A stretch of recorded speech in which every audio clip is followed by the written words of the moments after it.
This brings us to what Mazda's dusted off for us at TAFE Wodonga's racetrack. It's a Mazda MX-5, but a little different from our long-termer. It's lower, stiffer and lighter. It has numbers slapped on its sides and a monkey cage approved by every race-sanctioning body in the known universe, while peeking from behind its wheel guards are smooth sticky strips of race rubber. This, folks, is a race car.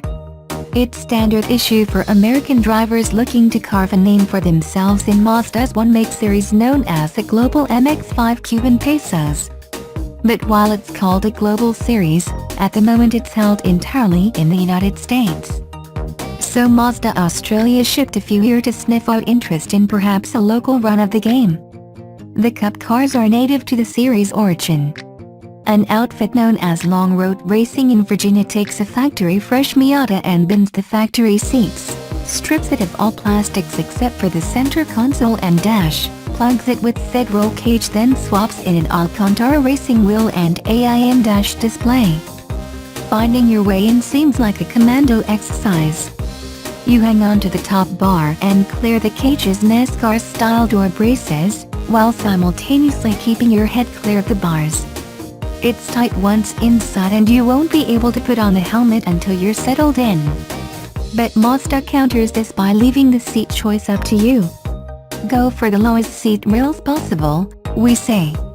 But while the interior's been radically transformed, the Cup recipe isn't so hardcore elsewhere. Outputs have barely changed, with the focus more on reliability and parity. There are more oil radiators, while all drivetrain parts and the race ECU are sealed. There is a full race exhaust system installed, but the biggest difference doesn't hit you in the back as much as it tickles your ears. Once clear of the pits, the car fills the air with a fizzing shrill, like it's trying on its best Cosworth BDA impersonation.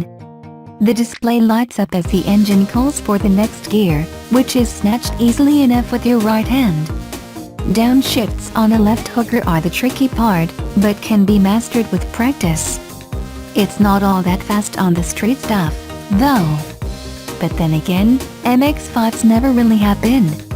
The biggest difference comes from what's tucked underneath each wheel well. Multimatic DSSP dampers, yes, like the ones in the Ford GT supercar, banish body roll but keep the car's famous balance.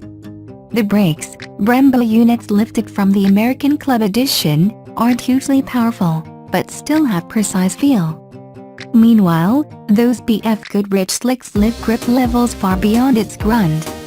Steering assistance has been wound back too, which meters even higher levels of feedback through the tiller.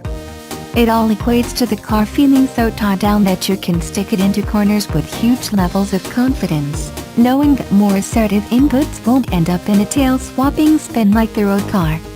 It's laugh-out-loud fun as it encourages you pick up the throttle earlier, brake later, and throw it into bends with more speed.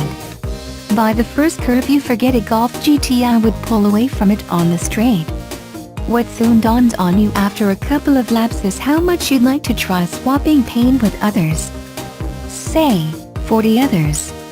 That's how large grids swell to in the States.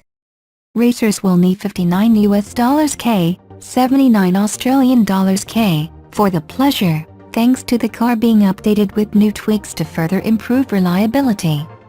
That's roughly equivalent to the Toyota 86 1-make cars we have here, but comes with the chance of a ticket to a factory drive at the end of it. The 86 series has been off to a flying start in its debut season down under. And judging by a sample of Mazda's Razor, there's no reason why a Global Cup visit down under wouldn't do the same.